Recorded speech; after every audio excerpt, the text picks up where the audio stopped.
Hello students, तो welcome to next lecture of new formula series. इस lecture में हम लोग डिस्कस करेंगे important formulas based on superposition of waves, ये चैप्टर पे।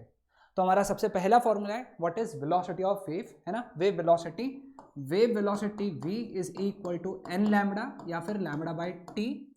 लैम्बडा मीन्स यहाँ पे वेवलेंथ है, टी यानी टाइम पीरियड, और एन यानी क्या है, फ्रीक्वेंसी। ठीक है, तो ये सारे पॉइंट्स आई होप तुम लोग नोट डाउन कर लोगे। तो ये है वेलोसिटी का फॉर्मूला। ठीक है, wave number is denoted by के और it is given bye 2 pi by lambda. Actually ये प्रोपेगेशन कांस्टेंट का फॉर्मूला है, बट अपने टेक्स्ट बुक में इसको वेव नंबर कहा गया है, तो हम लोग इसको वेव नंबर ही बोलेंगे। It is 2 pi by lambda. Okay, next angular frequency means omega. Omega का फॉर्मूला क्या आएगा, 2 पाई बाय टाइम पीरियड या फिर 2 पाई इंटू फ्रीक्वेंसी, है ना।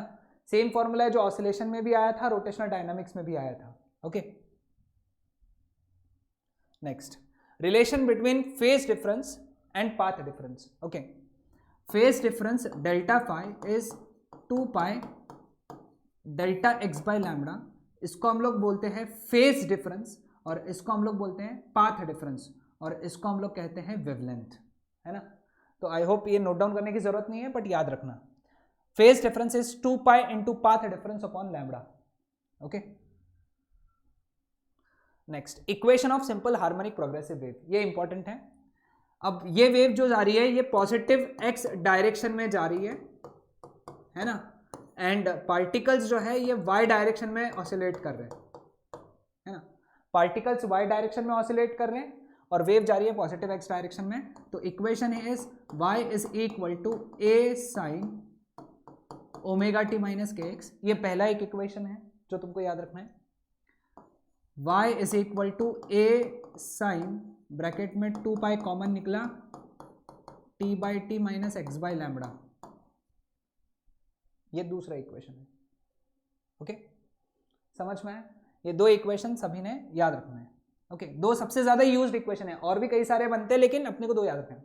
हाँ, उसमें अगर वेव जा रही है निगेटिव एक्स डायरेक्शन में, है ना, वेव अगर निगेटिव एक्स डायरेक्शन में जा रही है तो इक्वेशन में बस ये माइनस के जगह हो जाएगा प्लस। तो पहला इक्वेशन आ जाएगा a sine omega t plus k x आ जाएगा पहला इक्वेशन, और दूसरा इक्वेशन आ जाएगा y is equal to a sine 2 pi t by t plus x by lambda, है ना। This is the equation for wave travelling in negative x direction, यहां पे प्लस आ जाते हैं। Next beat frequency is given by n1 minus n2 mod, क्योंकि हमको पता नहीं n1 बड़ा रहेगा n2 बड़ा रहेगा, है ना। तो it is mod of n1 minus n2।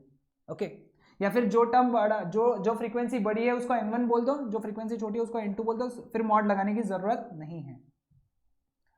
Time period of beats यानी time period of beats that is 1 upon n1 minus n2। Again जो बड़ी फ्रीक्वेंसी है उसको n1 बोल दो और जो छोटी फ्रीक्वेंसी है उसको n2 कह दो। ओके,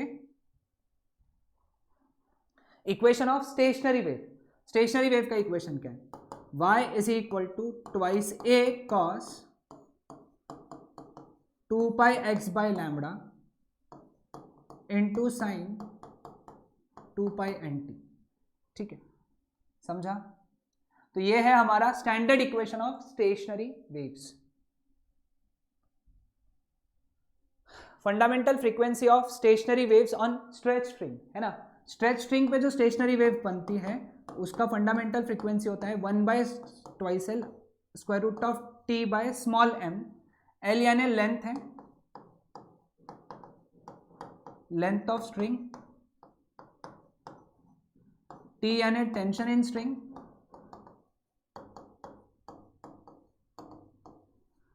m यानी मास पर यूनिट लेंथ,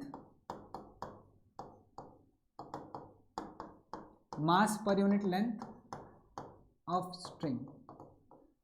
अगर ये नहीं दिया है तो सबसे पहले m बाई एल लगा के मास पर यूनिट लेंथ निकालना पड़ता है। ओके, तो आई वुड सजेस्ट ये सारे फॉर्मूलेज ऐसे लिख के बाजू में लिख लो। ओके, ऐसे लिख के रख लो। ठीक है, next, frequency of pth harmonic on stretch string है ना, frequency of pth harmonic is p by twice l square root of t by m small m, बाकी सारी चीजें वही है pth harmonic. Okay, now laws of vibrating string है ना, vibrating string के लॉज, 3 लॉज हैं। पहला है law of length, law of length क्या कहता है, frequency is inversely proportional to length, या फिर n1 L1 is equal to n2 L2, ये। दूसरा है लॉ ऑफ टेंशन है ना, n is directly proportional to square root of tension, जिसको हम लोग लिख सकते हैं n1 upon n2 is equal to square root of t1 upon t2, ठीक है। तीसरा है law of linear mass density, जिसको मास पर यूनिट लेंथ भी कहते हैं, which states that a is inversely proportional to root of small m, जिसको हम लोग लिख सकते हैं n1 by n2 is root of m2 by m1, है ना। एक और लिख सकते हैं formula, n is inversely proportional to root of density, this is mass per unit volume density, ये भी लिख सकते हैं। तो n1 upon n2 is root of ρ2 upon ρ1, ठीक है। तो ये सारे लॉस है, these are the laws of vibrating string. Next, vibrations in air column, vibrations in a closed pipe, vibrations in open pipe. Okay, तो इधर फंडामेंटल फ्रीक्वेंसी क्लोज्ड पाइप के लिए v/4l है, इधर फंडामेंटल फ्रीक्वेंसी ओपन पाइप के लिए v/2l है, समझे। यहां पे जो फर्स्ट ओवरटोन है उसका फ्रीक्वेंसी है 3v/4l, है ना। यहां पे जो फर्स्ट ओवरटोन है उसका फ्रीक्वेंसी है 2v/2l या फिर v/l, है ना। यहां पे ऑड हार्मोनिक्स आर प्रेजेंट,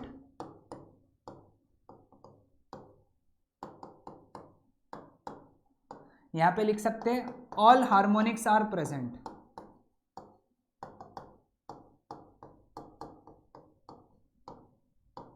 ठीक है। ये पॉइंट लिखे सबने, क्लियर। तो यहां पे पीथ ओवरटोन का फ्रीक्वेंसी है 2p+1 टाइम्स NF, यहां पे पीथ ओवरटोन का फ्रीक्वेंसी है p टाइम्स NF, ओके। यहां पे एंड करेक्शन का फॉर्मूला है n2L2 minus n1L1 upon n1 minus n2, है ना। कौन से पाइप के लिए, that is pipe closed pipe के लिए। और ओपन पाइप के लिए 2 ओपन एंड रहते हैं, तो एंड करेक्शन हो गया n2L2 minus n1L1 upon 2 into n1 minus n2। देखो यहाँ पे n2L2 से चालू किया तो n1 माइनस n2, n2L2 से चालू किया तो n1 माइनस n2, ये बात ध्यान में रखना है। ओके, ये बाजू बाजू में इसलिए लिखा है क्योंकि कंपैरिजन हो जाता है। ओके, एक बार देख लो, ठीक है। सॉरी यहां पे ये चेंज करो, p+1 टाइम्स NF आएगा पीथ ओवरटोन के लिए, p+1 टाइम्स, उतना चेंज कर लो प्लीज, उतना करेक्ट कर लो, है ना, थोड़ा सा कंफ्यूजन हो गया था। और यहाँ पे पीथ ओवरटोन के लिए 2p+1 NF का फॉर्मूला ये डालना है, वैल्यू ये डालना है, ठीक है। सो ये थे सारे important formulas on superposition of waves. Next lecture में हम लोग डिस्कस करेंगे सारे important formulas based on wave optics. Okay, till then bye everyone.